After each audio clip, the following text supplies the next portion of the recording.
Good evening, everybody. Welcome to this month's monthly lecture. I'm Milo Schwetz, I'm a permanent.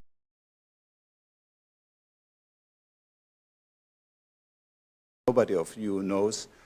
In my office, there is a very special file, and it's called Hall of Fame. And there is something about Eva Horn, our speaker, in this file, and it's the title of her terrific book. And the title is so simple, elegant, and there is everything in it, and it's just Zukunft als Katastrophe. And I really admire her for finding this title. And Eva, as I've seen from your webpage, on your webpage, there is a subtitle, but you did not put the subtitle in the book. The subtitle on the webpage says Fiktion und Prävention, but the book is just Zukunft als Katastrophe. So Eva Horn's third monograph is very much related to tonight's talk. Zukunft als Katastrophe came out in 2014. It's a fantastic book.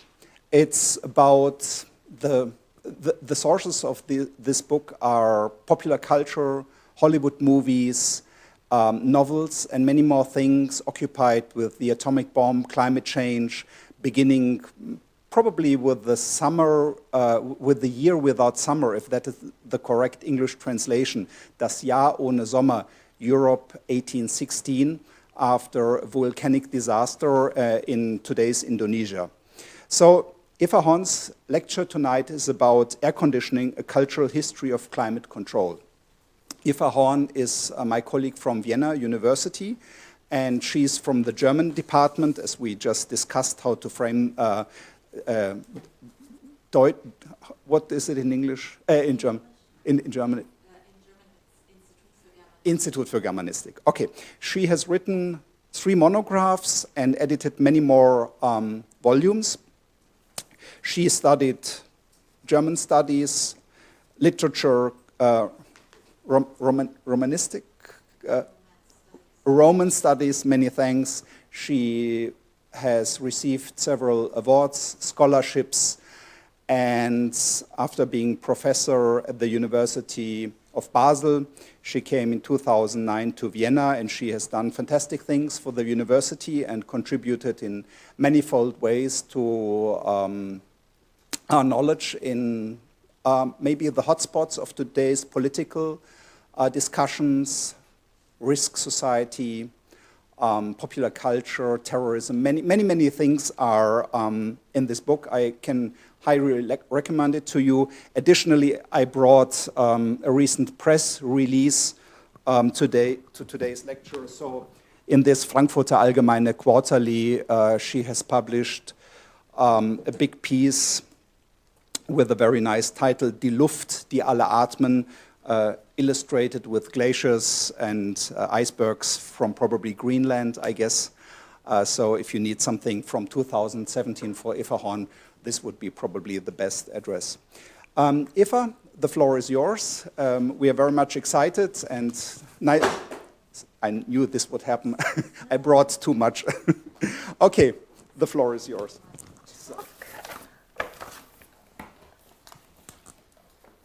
And thank you.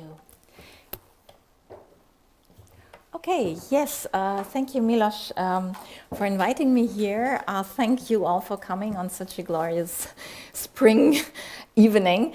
Yeah, I'm very proud to be here. I'm also a little bit intimidated. The last time I was here, it was Deepa Chakrabarti speaking, so I feel like I'm in 2 big shoes. But in a certain way, the talks are connected thematically. I will talk about climate control, and of course, the reason why you're here is not that you are worried about the quality of your air conditioning device, if you even have one. The reason why we are interested in climate is that climate is changing, as we all know, and that means our relation to climate is changing as well, and I will guide you through a history of conceptions of climate and knowledge about climate that have changed also in a quite deep way, and the way we relate to this elusive and highly complex phenomenon.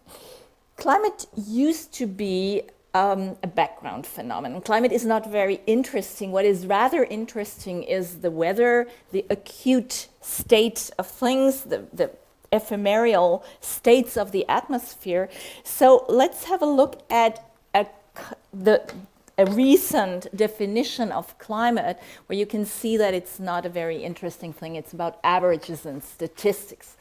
Climate, in a narrow sense, is usually defined as the average weather, or more rigorously, as the statistical description in terms of the mean and variability of relevant quantities over a period of time, ranging from months to thousands or millions of years. The classical period is 30 years, as defined by the World Meteorological Organization. These quantities are most often surface variables, such as temperature, precipitation, and wind. Climate, in a wider sense, is the state, including a statistical description of the climate system. Okay, it's a system, it's abstract, it's about averages and statistics. Now, what we see in this very basic definition already is that climate is obviously not anything we can experience. Today we talk about rising temperatures. It's like rising where exactly? Globally rising mean temperatures. So an experience of climate in the way it is described here, even when you think about the time ranges 30 to millions of years, it's not within the realm of experience of us human beings. Secondly, that refers to the time frame. Secondly, climate, as we can experience it, is always bound to a specific location. It's not something that is happening globally or something. There is no such thing as global climate. We can only relate to specific experiences at a given location. The third thing, and that this is not included in this definition, but in a certain way underlies all natural science approach to climate, is that climate is something out there. It's a natural fact. It's a system of flows and states of gas and whatnot, but it's a nature that has nothing to do with us as cultural beings. It doesn't have a significance. It is a natural background to the things that happen in human history, such as wars and terrorism and conflict and communication and art and whatnot. So in a certain way, climate is something that is completely exteriorized. And this is the way we address it, even if today we talk nonstop about the fact that our ways of life, historically and today, are profoundly changing this natural system. What I would like to propose, as not as opposed to that, but as a complement to this type of natural science-based approach to climate, is what I would call a cultural history of climate. I believe, and this is almost trivial to say, that we do relate to climate in cultural, social ways that have changed throughout the history of human culture, and that we need to retrieve this cultural signification of climate, and thus not see climate as something that is nature, the other, the outside of our social and cultural existence, but in a certain way that penetrates, that not only surrounds but really penetrates culture, and that has to be dealt with as a cultural fact as much as a scientific fact. So my question is, what is the history of our relation to climate? How has climate been conceived of in antiquity, in Enlightenment? I will show you a couple of examples from these periods. What cultural practices have we used to deal with climate, to alter climate, to relate to it, to negotiate our civilizations with what we have in a given location as climate, and what kind of artifacts are related to these negotiation processes between culture and climate. So this will be my talk. I will first give you a short conceptual history of climate and culture, of this very relation between climates and cultures. Then I will present 3 different modes of climate control. You will probably say, but these modes are kind of variants of one another. They're kind of nested in one another. I do not want to suggest that there's a historical development. There are 3 modalities of the way we culturally and socially modulate, manipulate climate. And a 5th point regarding the biopolitics, if we have enough time. Milos already threatened me for interrupting if I'm too chatty. Okay, so this is an old model of what climate meant in the Greek world. Climate means the inclination of the rays of the sun falling on the ground. And what you see here is a very, very simplistic model of climate zones. Here you have the different latitudes, and here you have a very broad model of the main climatic zones. And this looks very simple, and it is the simplicity of that model that is translated throughout an ancient concept of climate as geographical zone. Climate initially was really a geographical term, and so what you see here are the cold zones, the temperate zones, and the hot zones. And it is in many treatises on climate from antiquity to the Enlightenment, you have basically these 2 temperate zones, 1 hot, and 2 very cold, too cold to live in zones. Okay, so what? Yes, good. So what you see is, unlike what we today think of climate as a very complex system of flows and states of gas and moisture and oceans, basically climate is conceived of as a system of temperature. Maybe just one step back. Temperature is not everything. In Hippocrates, for instance, you have a very subtle, very early and very subtle text about that never mentions the word climate, about the relation between the medical states of inhabitants in a given location and what we today would call climate. The winds, the precipitation, the temperature, but also the quality of the air, the quality of the soil, the quality of the waters in a given location. The modern concept of that would today be environment. So in a certain way, in a Hippocratic tradition of antique medicine, yes, climate designates a given location, but more specifically, climate designates the environmental state or the different environmental factors in this location. One point that is salient in all these ancient treatises on climate is that temperatures play a very, very decisive role. And they play a role that will strike us today as profoundly deterministic or simplistic.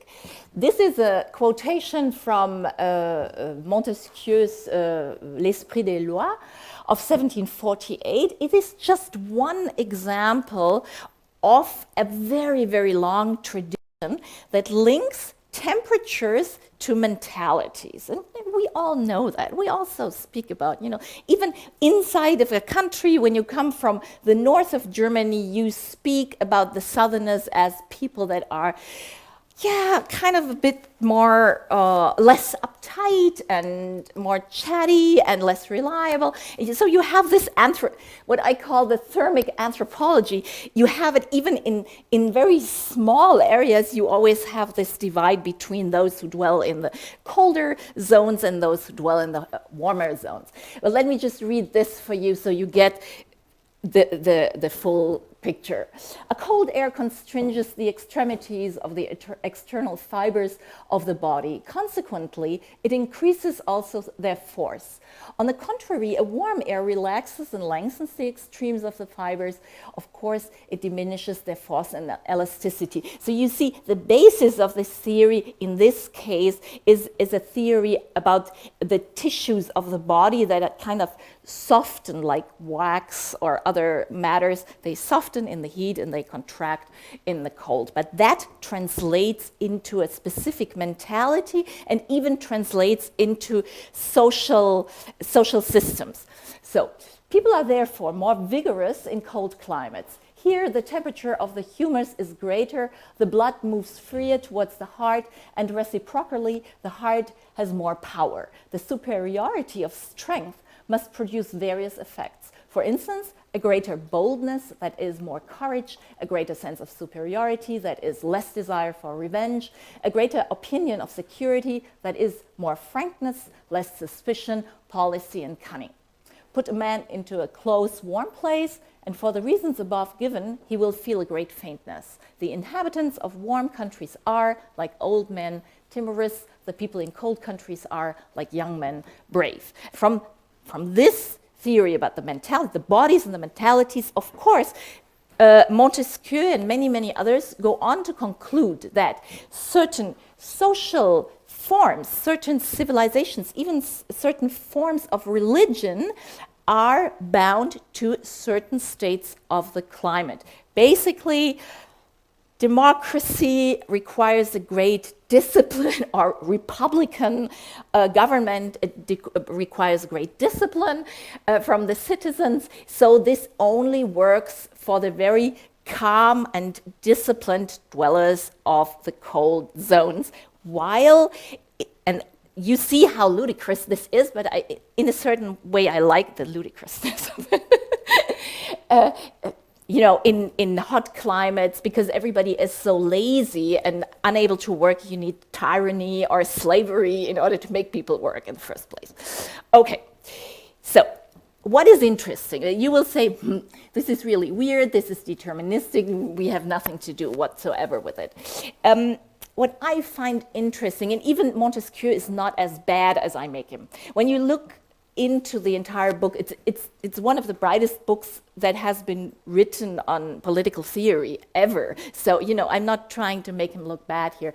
You will see that even Montesquieu is not a determinist, but he says there are certain forces of the climate that work, that have an impact on societies and civilizations, and we have to take, if you want to develop a valid legal theory or a theory of political form, we have to take these climatic or environmental factors into account. This is what I get from Montesquieu. It's not just deterministic. He says, even within hot climates, people do have a choice, and he gives examples for that. So it's not as stupid as it may look here. What you also have, and here it gets to my real topic, because I'm not going to talk about the anthropology of climate here, is that if you have this idea that there are two hot climates and two cold climates, you end up with the praise of the temperate zone that I showed you. And there you have already in Aristotle, who is in a certain way also just typical for the way in which antique geography dealt with the problem, praises the middle position, the temperate position. The nations inhabiting the cold places and those of Europe are full of spirit, but somewhat deficient in intelligence and skill, so that they continue comparatively free, but lacking in political organization and capacity to rule their neighbors.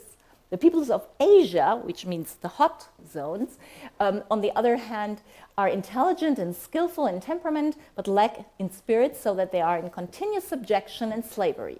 But the Greek, and every scholar, be it Montesquieu or Kant or Aristotle, takes the zone where he or she dwells as the middle, as the temperate, as the ideal climate, just as it occupies the middle position geographically, for it is both spirit and intelligence, participates in both characters. Hence, it continues to be free and to have very good political institutions and to be capable of ruling all mankind if it attains constitutional unity. Okay, so what you have with this thermal anthropology, you immediately have what we know today as the idea of a Goldilocks principle, meaning life or good political systems, advanced civilizations, whatever, is only possible if it's neither too cold nor too hot. This is what one could call the Goldilocks principle of thermal anthropology or climate. And we still have, this is a very new idea that the Earth is the one planet, new meaning about 200 years old. This is not like Earth system science, this is like end of enlightenment. I'll get back to that. But basically the idea is that life on Earth is only possible because it's within a certain range that is not extreme, not too cold and not too warm. So with the Enlightenment, we start having a different idea of nature. What we saw here is, does this still work? Okay, is an idea of nature as stable conditions that are given, that are not changing. With the end of the 18th century, with the development of natural history, we all of a sudden have an idea of nature that is subject to historical change and goes through revolutions, cataclysms, the disappearing species, and all sorts of things. And the question is now, if the climate is part of this history and it changes and temperatures go up and down, ice ages come and go, etc., what is man's role in this history of nature? There is my friend Buffon, the natural historian Buffon, who wrote the Epochs of Nature in 1778, which is basically an abridged version of his theory of natural history, of the history of the planet. And in a nutshell, it's a very complicated and material-rich account. What Buffon gives us is that the Earth is slowly cooling, and man's role in the epochs, les époques de la nature, the 7 epochs of nature, man emerges in the 6th epoch and is in full bloom in the 7th, which would be basically the Holocene, as we would call it today. And man's role in this history of a planet that is just going through the Goldilocks phase in a certain way, but cooling. Life was only possible through this cooling process, but now at one point, everything is going to go south because we're going to exit, the planet is going to exit the temperate zone. It will become too cold at one point. So man's role is, in a certain way, the anticipation of the Anthropocene thought. Man's role in this history of nature is to change climate so as to at least not stop but slow down the cooling process. Many other examples might be given all concurring to show that man can have an influence on the climate he inhabits, and in a manner fix its temperature at any point that may be agreeable to him. It is upon the difference of temperature that the stronger or weaker energies of nature depend. Hence, man, by modifying this cause, may in time destroy what injures him and give birth to everything that is agreeable to his feelings. So in a certain way, who discovered global warming? Buffon. Buffon is the first writer who in 1778 states that man has an impact on the planetary climate. He has, experimentally, of course, he has no clue, but it's more or less a speculative idea, but the idea is that man's role on the planet is to slow down the cooling through cultural techniques, as we would call it, deforestation, draining of swamps, irrigation systems, certain kinds of agriculture, certain kinds of wind breaking, etc. So basically, Buffon takes the knowledge of how people have always altered certain landscapes and thus certain microclimates and puts it onto a global scale. Let me give you one more example. He's my absolute hero, but I'm not going to go into it too deeply. Herder, his Ideen für eine Philosophie der Geschichte der Menschheit, he devises a theory of culture as, in a certain way, culture is what transforms climates and landscapes, and in turn, by transforming these climates, mankind changes itself. So in a certain way, this becomes a cultural natural feedback loop that Herder devises. Let me just go. Ever since man stole fire from heaven and rendered steel obedient to his hand, man has contributed to the alteration of climate in various ways.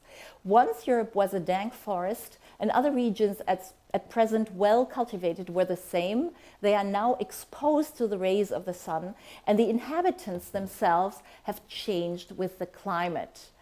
We may consider mankind, therefore, as a band of bold, though diminutive giants, gradually descending from the mountains to subjugate the earth and climates with their feeble arms. So man in Herder is seen as the species that changes climate, but by changing the climate also changes itself. So what you have, and this is what I find so interesting about these Enlightenment writers, is an idea of culture and climate being intricately bound together, and that in a certain way, by working on and with and into nature, mankind changes itself, and on in turn, nature changes mankind through the influences of climate. So what we have here is an idea of climate modulation through what I would call cultural techniques. Cultural techniques is a German word. It's Kulturtechniken. It's a word that comes from agriculture and means any kind of, way to work on the ground with plants, with water, with soils, etc., in order to harness certain results. That would be the old meaning of Kulturtechnik. And what I see in Buffon and Herder is actually a theory of climate modulation through the altering of landscapes. What you see here, what you see is basically a harvested, a wheat field after harvest. Actually, underneath is a drained swamp. It looks very dry. It's super flat because it was a moist landscape. But this would be one of the cultural techniques of changing local climates. Another example, not so Indonesian, are the very intricate irrigation systems that you need for paddy farming. But the whole idea would be to see nature not as an outside or an object of human impact or transformation, but to look at a relation between culture and climate that has to be described rather as a mutual transformation and negotiation process, meaning that also cultures should not just be described as forms of adaptation or exploitation, but very often rather as negotiations that I would describe as forms of taming the climate, of kind of coming to a mutually beneficial or sustainable or not so sustainable way of transforming this. The point here is that this can only work on a very specific local level. Even if Herder and Buffon come up with planetary theories of it, it is very much bound to a very strong sense of place. This is what this type of climate control happens when you deal with the given factors in a specific location. So let me come to my second form of climate control, which is entirely different, insulation. So what is insulation? Insulation means creating a confined space or an encapsulated space inside of which you can regulate temperature, moistures, airflows, etc. One very basic form of insulation, and insulation doesn't always have to be necessarily hermetic. Think of clothing, for instance. We are all sort of insulated here for not only climatic reasons, but all sorts of protecting a body against the mere impact of the outside environment would be a form of insulation. Secondly, of course, searching shelters or then building shelters such as tents, igloos, houses, etc. So the insulation theory would basically be a theory of architecture and about how to create and cultivate these isolated, encapsulated spaces inside of which you can control the air. That is a totally different theory of culture. While I was describing culture basically as a local negotiation process, what you have here would be culture as insulation, meaning an act of becoming independent, closing yourself off from nature or from climate as one of the most actually pervasive factors of nature. So it means to construct very solid boundaries between an inside and an outside, and thereby creating microclimates that shelter our individual bodies, but also that create rooms for a certain kind of social encounter. In a certain way, this is what, for instance, the architect Frei Otto or Peter Sloterdijk came up with, say, a certain form of social life is only possible inside of these insulated spaces where it's, for instance, warm enough so that you can sit together and then communicate or invent language or, So let me give you a quotation that is very critical of this, but also is in a certain way an original theory of architecture as insulation process by the architectural theorist Frei Otto. Mankind began conquering the earth by creating portable climate capsules such as tents and yurts, building wherever men settled. In adverse climates, the early house was not just a space to inhabit, but also a way to mark and appropriate the surrounding territory. Today, houses are not just a defense against nature, but an aggressive tool to subjugate nature. This is the way you can see it. I would say the subjugation theory makes sense to a certain degree, but the core of this theory of controlled climate would be to regulate the difference between nature and culture as an inside-outside difference. In the Herder-Buffon type of climate control idea, it's totally not about inclusions and exclusions. Here it's really about establishing a confined physical and social comfort zone in which civilization can happen as an insulated space. Sloterdijk, in his books, if you know it, in his book on foam, basically develops a whole theory of society as a foam of such microspheres. Now, what happens in the modern age? We built mega spheres. This is the Crystal Palace of 1851, one of the, well, it was actually the first and biggest architecture of cast glass sheets. It's immense. It doesn't exist anymore, as you probably know, but it was huge. It was built for the World Exhibition with 15,000 contributors. It's 560 meters long and 140 meters wide and 40 meters high. So inside you have huge elm trees that are encapsulated in this mega insulation. So what is modernity's take on the insulation theory? I believe it serves two purposes. On the one hand is what you see here.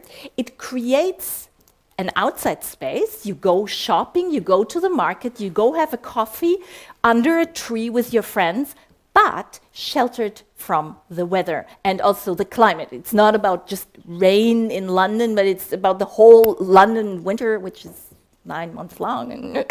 Okay, so the whole idea is to create an outside space under controlled climatic conditions, which is, warm and sheltered space. So, in a certain way, what these huge houses enable us is to be outside, inside at the same time. What it also does, and of course, to be in a space that is completely devoid of any surprises. You cannot be surprised by a rain shower or by wintry weather in January, because this is controlled climate.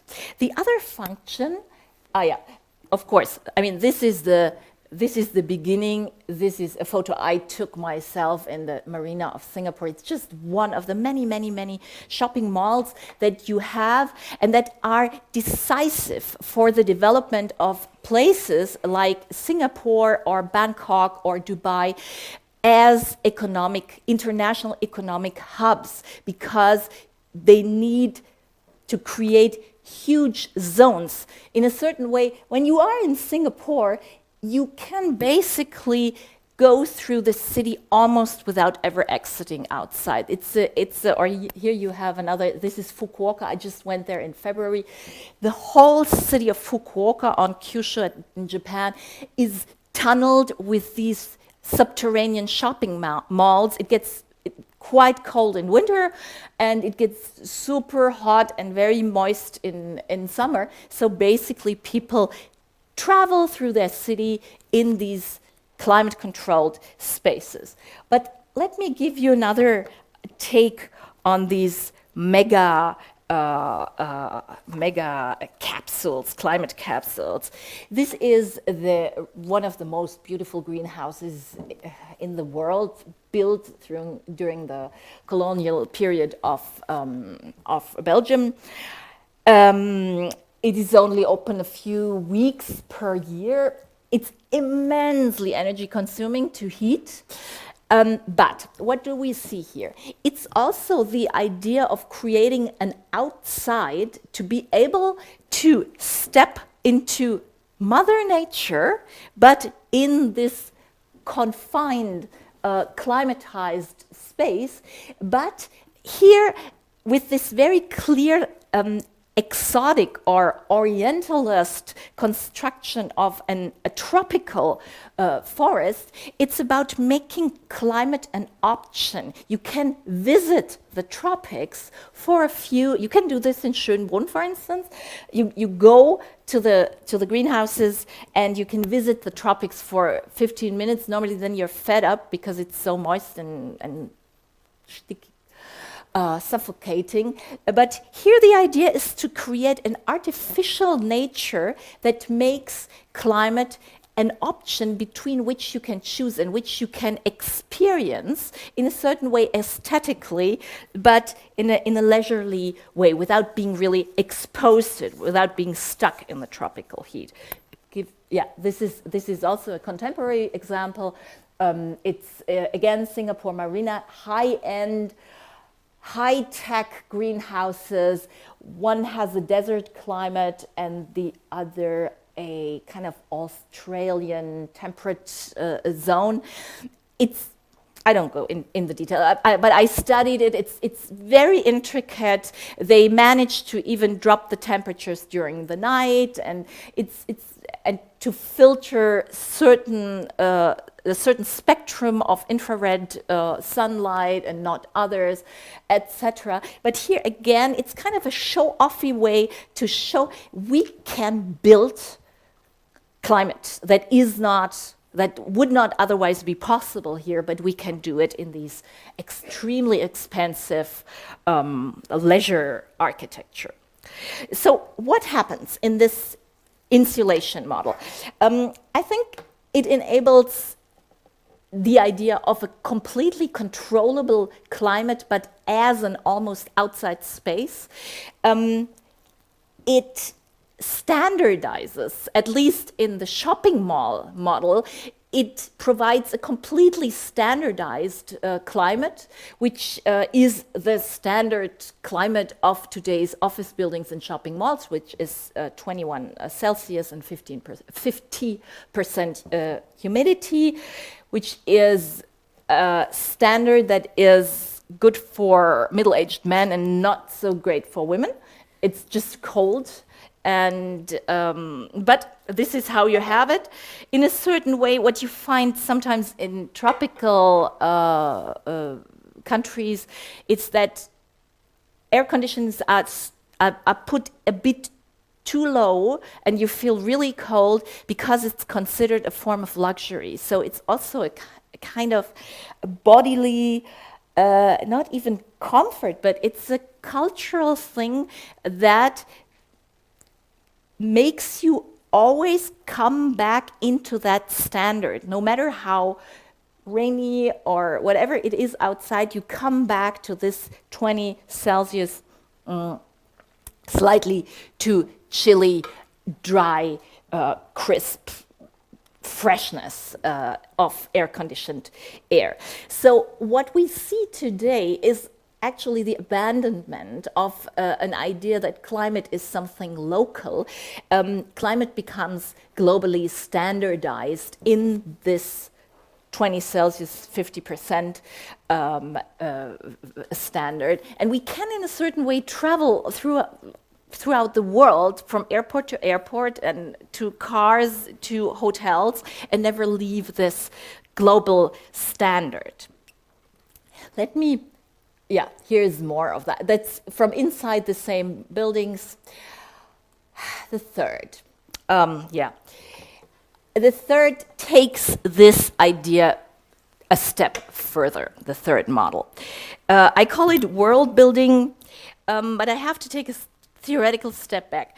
Sloterdijk, in his foam project, coins a term that only works in German. As always with Sloterdijk, it's awful to read him in English, but I still believe it's worth it in a certain way, even though, filter it, see what you... The term is explication. Explizit machen would be the German word, meaning in order to understand very fundamental latencies or background phenomena of our existence, we need to either destroy or build or rebuild them. This is what explizit machen means. So what he sees are tons of experiments working on the artificial creation, but also the very brutal destruction of atmospheres, of climates, of breathable air, such as in war, in gas warfare, etc.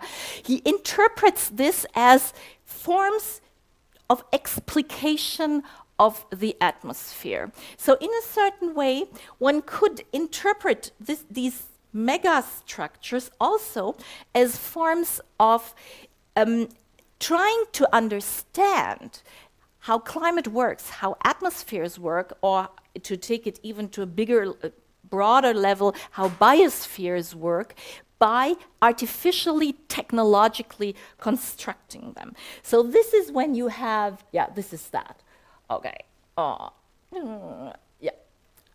This is where you have, for instance, the work of Buckminster Fuller and his many, many, many ideas about domed cities outside space. You see here you have it floating. Here you have domed Midtown. No, it is Midtown. Why would he dome Midtown? I mean, you rather want to dome any other part of New York, but okay. The idea is to really take the insulation gesture one step further and to kind of cover entire landscapes with these domes and seal them off from the outside world, in an idea that maybe the outside world might have become uninhabitable. There is this famous Biosphere 2 project in Arizona that was built in the 80s and experimented with in the 90s, an attempt to really artificially build a biosphere sealed off Biosphere 1, which is here, which is the world, and to see how long this can be kept stable under these confined conditions. And once it worked for, I think, 9 months or a year, and the second run of the experiment failed after 2 months. So in a certain way, the one thing one could learn from the biosphere experiment was that if we try to artificially rebuild, to explicate a highly complex system such as the planet's biosphere, at least for now, we are still failing. But the idea is to actually create an artificial planet. So you also have, and you find this in Buckminster Fuller's work, you have the idea of space colonies and whatnot, always self-sustaining, confined biotopes. So in a certain way, this last form of climate control is actually not just about climate and atmospheres. It's basically about, it's an experiment about life as a system and the sustainability of this system. Now, my last question will be short and kind of anecdotal, but I think it's very important. Yeah, this is from inside the biosphere. It refers to the question, so what is human being doing in these spaces? How do we situate ourselves? And what if the control of climate is actually, in deepest consequence, an experiment about the systematic or the system of life and the many different factors contributing to that life. What is, again, this would be Buffon's or Herder's question, what's man doing in there? And this is when it comes to biopolitics. And I will just give you a film example that deals exactly with that problem. It's a film from the 1970s, Logan's Run. Maybe, I don't know, I saw it as a kid, but maybe you don't watch television as much as I used to. It's a film about a domed city. The whole Earth is abandoned, uninhabitable, but this domed city, which you see here in the opening credits, I will not show you a clip, just the model of the city, is completely self-sustaining with a very happy, technologically savvy population inside. Let me show you a few more of these. Yeah, this is under the dome. Here you see the outside, the domed outside of these buildings, nice and fine. And here you see the inside, and that gets me back to where I started. This film was made in the newly constructed first shopping mall in Austin, Texas. So this is, the whole film plays in shopping mall architecture. And people wear these kind of green and red pajama things, and lead a very happy life. What you don't see, but could see if you come nearer, these people are all very young, because there's a rule in that city, and this rule is presented to the spectator in the opening credits of the film. Sometime in the 23rd century, it's the starting of the movie, the survivors of war, overpopulation, and pollution are living in a great domed city sealed away from the forgotten world outside. Here, in an ecological balanced world, mankind lives only for pleasure, freed by the servo mechanisms which provide everything. There's just one catch. Life must end at 30. Okay, so, yeah, actually what you see is really a utopia of leisurely life. They don't seem to do anything but play and have sex. They step into elevators, and it's kind of Tinder, but physically you can make the person emerge in the elevator, and if you don't like it, you press the button and the person disappears, or if the person doesn't like you, he doesn't step out of the elevator. So that babies are made, so in terms of sexuality is there, but not a reproduction. Reproduction exists, but this is taken care of by some kind of lab. So you see the lab-produced babies and stuff. So you have sex, but no kinship. You have sexuality, but no reproduction. And you have other bodily processes that have been in a certain way ruled out, which is aging, or the experience of time in a certain way. Also because, of course, since this is a domed city, it's an inside space, you wouldn't have seasons or anything. Now, what is the reason why life ends at 30 is very precisely biopolitical. In this self-sustaining, sealed-off space, you can only consume so much, as many resources as you are able to harness from somewhere. So basically, they die at 30, they're kind of being put in a carousel and being put to death, and then recycled as food for the living. And the reason why people don't just have babies, of course, is also biopolitical. You have to limit the numbers of newborn citizens. So in a certain way, I see this film as an allegory of the consequences of what this world building or controlled climate space building does, and where it puts man. It has to cut out or cut humans off of their bodily timeliness, or their bond to time in terms of aging, but also in terms of their biological roots in a certain way.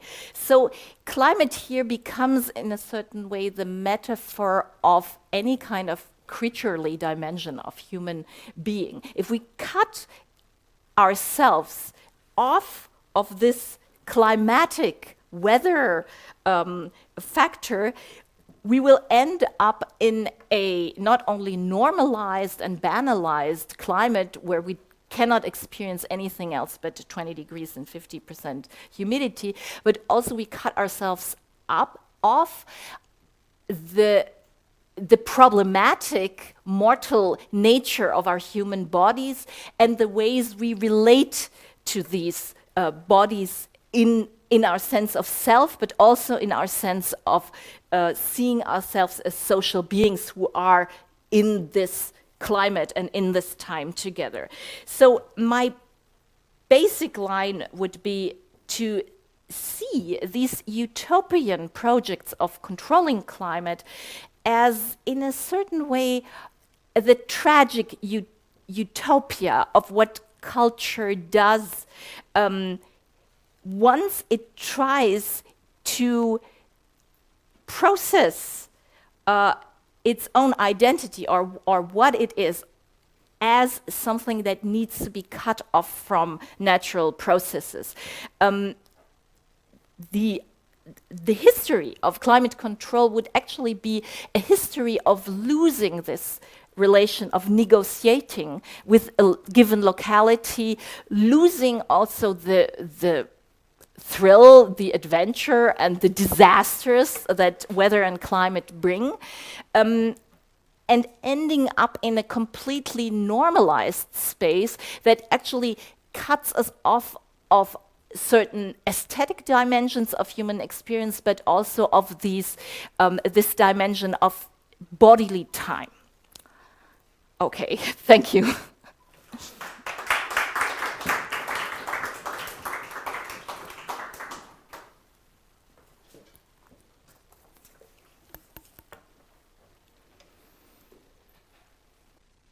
Many thanks. So that was, I think, a very exciting ride through a big project with a lot of links to what we probably know from popular culture, literature, and so on, and from our own traveling experiences, what I find most fascinating. I mean, we have been to several of these totally over-climatized places in our life. I guess you have also caught some kind of cold once in your life because it's somewhere by far too cold, or it's too humid when you step outside, and so on. So it's a lot about traveling, about the modern world of consumerism also. And that is, I mean, that's a brilliant example how popular culture, cinematography, and consumerism merges into one iconic picture, so to say. So many thanks again, and I'm waiting for your questions and comments. Be aware that there will be wine and cheese, so keep your questions and comments short and simple, because we have to proceed sharp 7:30, one floor down. Yes, please. Thanks for the talk. Wait a second, otherwise you won't be heard globally on the internet. Hello. Just a comment, really. I thought that a kind of thread running through the talk was that we seem to be veering towards banality. Pretty much everything you talked about, shopping malls are banal.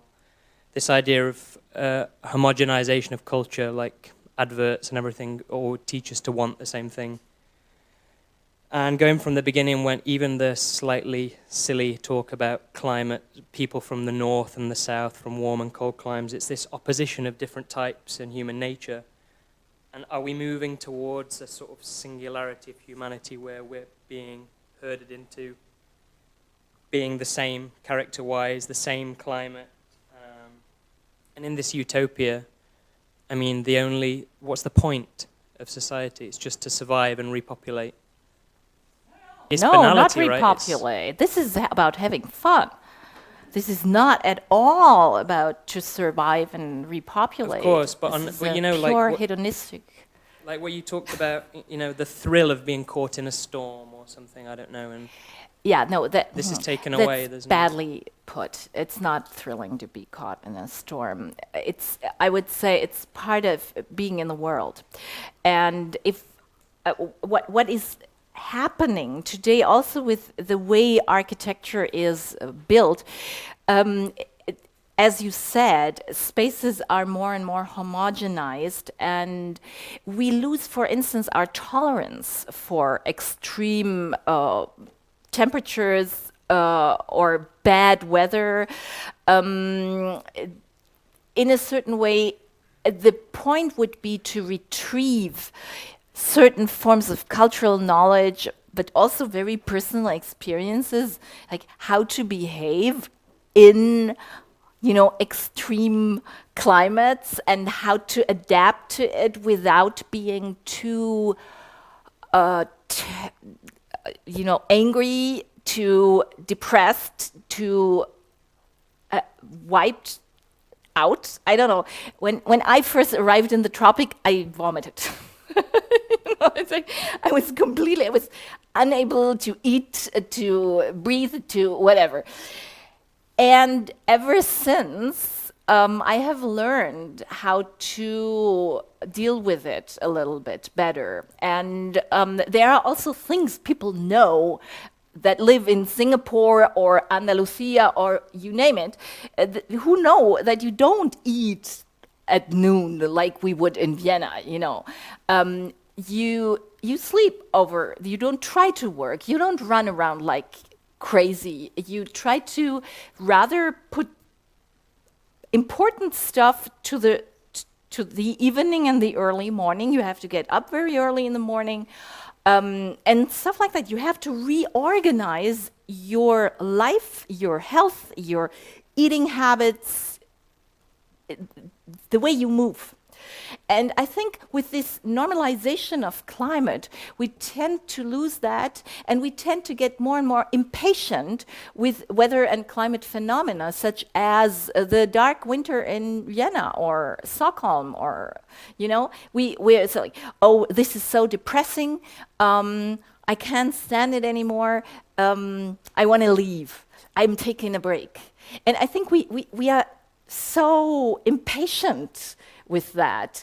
And all you can learn from this project or from the material I'm working with is to see how cultures have been dealing with it.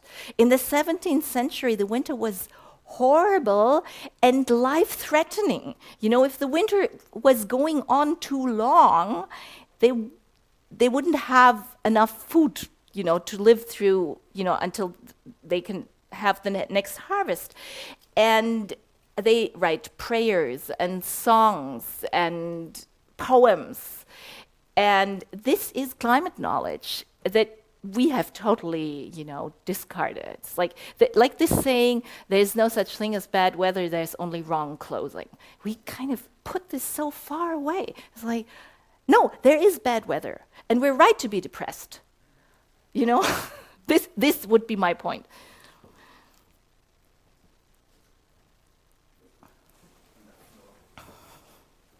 To kind of follow up on the comment about the thrill of being caught in a storm, it made me think of the Romantic movement. How would you place the Romantic intellectual movement in this scheme of things? Well, the Romantics don't have any, they don't have that many ideas about, you know, controlling climate. The main buzzword would be probably the aesthetics of the sublime. Meaning, yes, the thrill of observing a storm from a safe place, right? This is what they do. You have tons of descriptions, both visual and literary, of, you know, thunderstorms and disastrous weather, but observed from a safe space, from inside a building. You know, think of even Edgar Allan Poe, you know, it's full of thunderstorms, but you're inside, and then the next thing that happens is you notice the crack in the building itself. But I think I really misspoke when I said the thrill. this is not, it's not the romantic, oh my God, this is such an adventure. A winter in Vienna, as we all know, is not an adventure. It just sucks, okay? And I'm talking about that.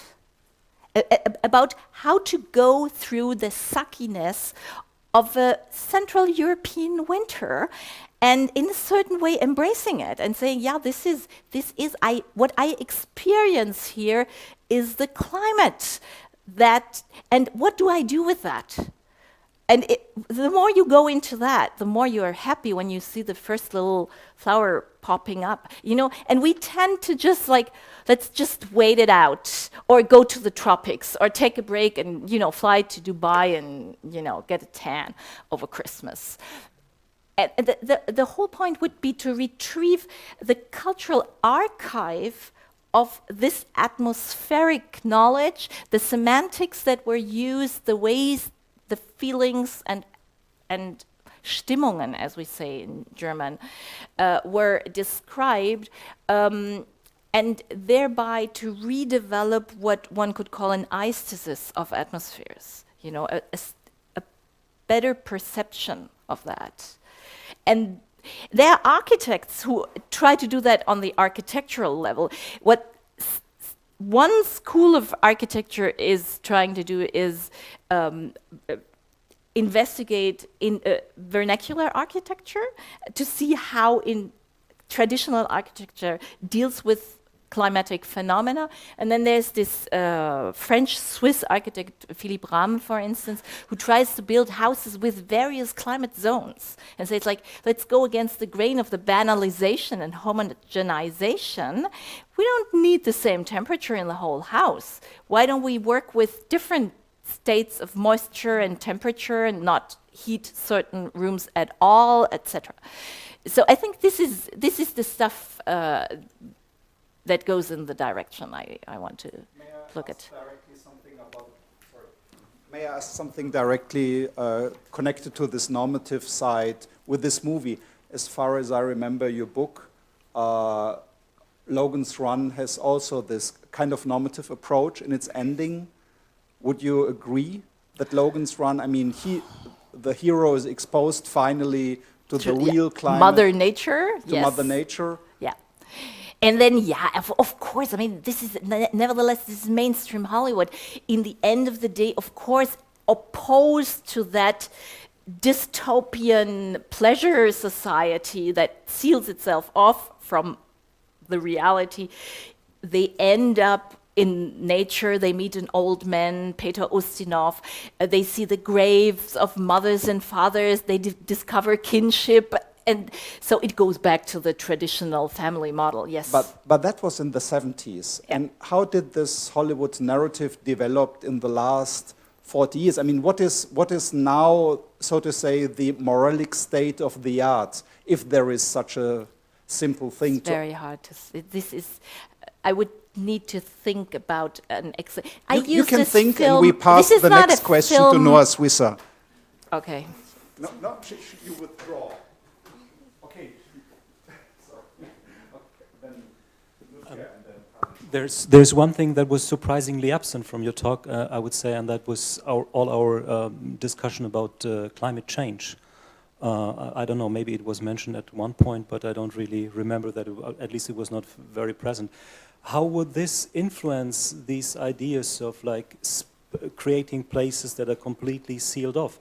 Because what, on the one hand, one would say, well, this increases the need to have a place like that. It becomes even more needed to have this artificial place. On the other hand, we also know that it is connected to high usage of energy, of electricity, and so on, so which somehow runs against this whole idea and would even increase the climate change. So maybe in a bit different way of asking the question that Milos already had, how did this develop over the last 30, 40 years, and especially over the last 10, 15 years that we have this discussion about climate change?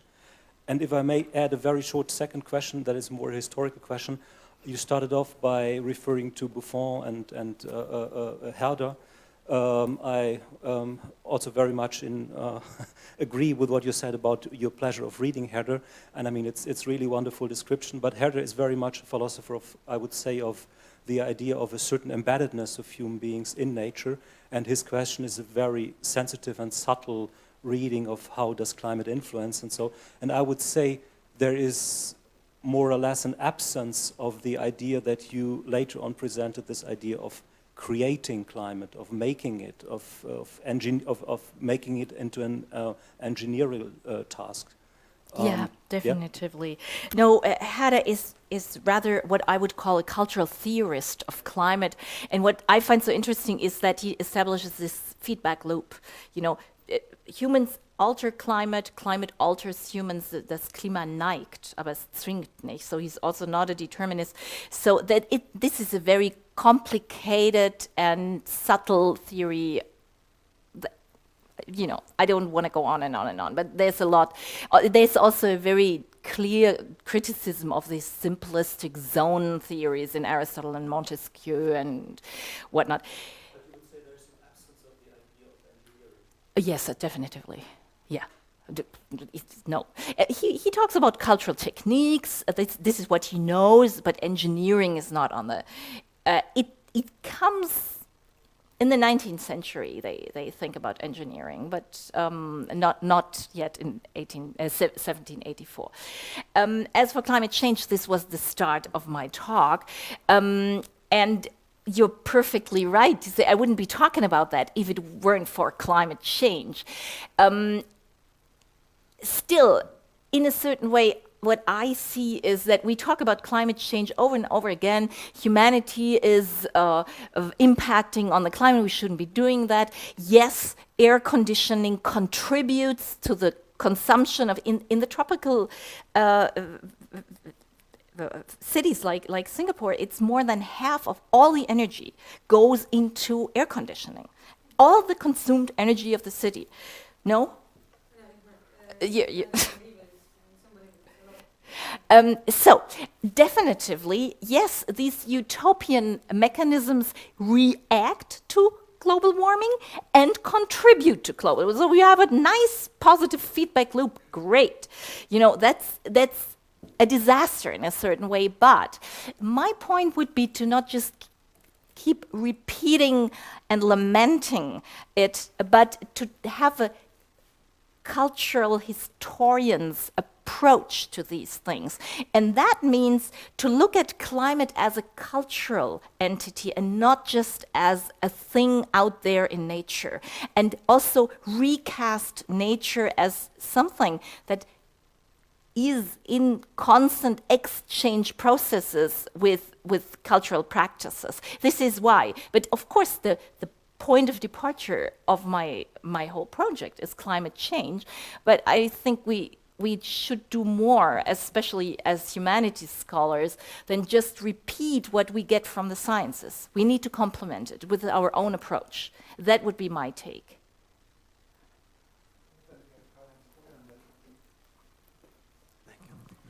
Yes, I think what you showed us here, Logan's Run, has become reality. As Singapore, it's Logan's Run. And you have similar places, maybe Las Vegas. Huh? Mm-hmm. Las Vegas is also living underground in a climatic controlled big city, but you don't have to step outside, and it's also horrible stepping outside in Singapore especially. You can't stand it. But my question is a very, very simple one. Are there any sociological studies about the social effects of living in this kind of domed cities? We know there's maybe no other state in the whole world as rigid as Singapore. And Montesquieu himself, he had also some insights into this connection between climate and democracy. According to Montesquieu, democracy could only develop in the temperate zones because we are free from the forces of climate. Yes, this was a very, very simple, very, very naive ideas, but nevertheless, there have to be some social effects. What about public rooms and things like this? Isn't there a really hard separation between the inside and the outside? Do you know any sociological studies There's on the a social book effects? by a Singaporean journalist, and he describes his state and city as the air-conditioned nation. But definitively, Singapore is, first of all, not the most rigid type of government in the world. Definitively not. I've been there, and I'd rather be there than in many, many other places in the world. Secondly, it is just one example of a very rich, highly industrialized financial and economic hub, but you have other hubs like that. You know, Dubai would be another example. And definitively the climate is much more livable in Singapore than in Dubai, because it's not as, it's very moist, but it's not as life-threateningly hot. The reason why this is not being done, or only very cautiously being done, is that this type of reasoning is has been discarded in modernity as climate deterministic. So if I sit down and write a book on the effects of the Singaporean natural or artificial climates on the Singaporean mentality, everybody would say, like, are you kidding? This is terrible. This is pure Montesquieu. So we can't just, you know, fall back on these determinisms, but I think we need to describe, and this is where your idea makes sense, to describe societies as people who also have something like a climate culture. You know, they in Singapore, what you see is that young, you know, kids, teenagers, they don't want to be outside anymore. The only people who are occasionally outside are Europeans, because they think heat is great. You know? But everybody else is like, let's go inside. And so there's an English sociologist, Gwyn Prince, who said this has to be described as an epidemic addiction to coldness. I wouldn't go that far, but because people who like it cold, I can understand that. But still, I think we need to look onto these, you know, overlaps between society, economics, architecture, and bodies, and the way we reconstruct our climates through certain, you know, urban types of development, but also on a very personal level. But we must not fall back into the deterministic trap. That's always a danger. See.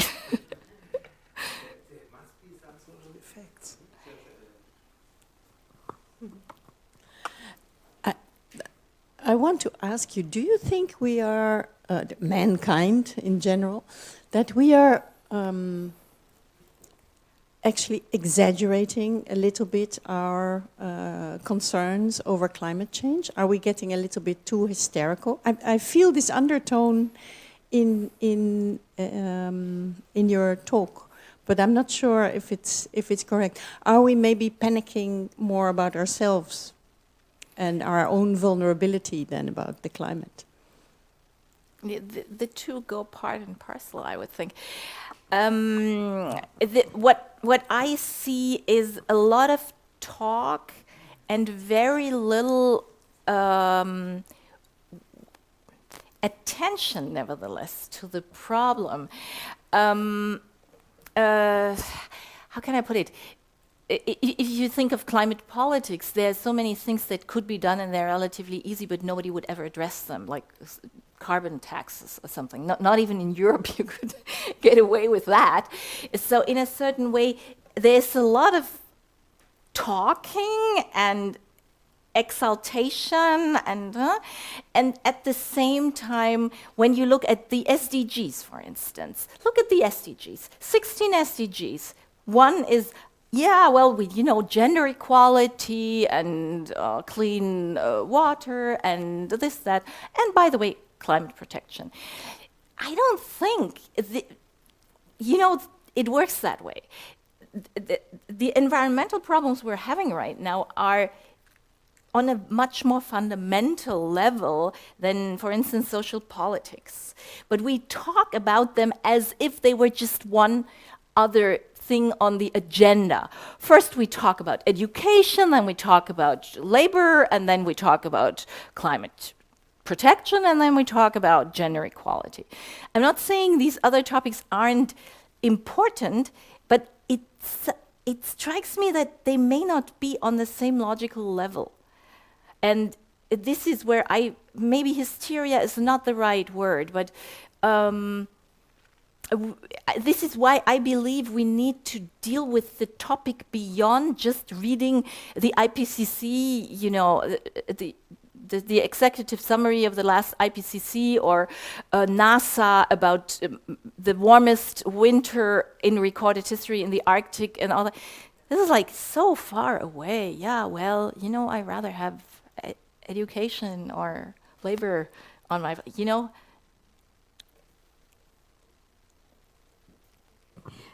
Thank you very much for your very fascinating lecture.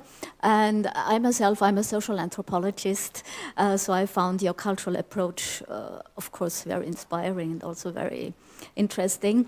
But I'm a bit skeptical about, so to say,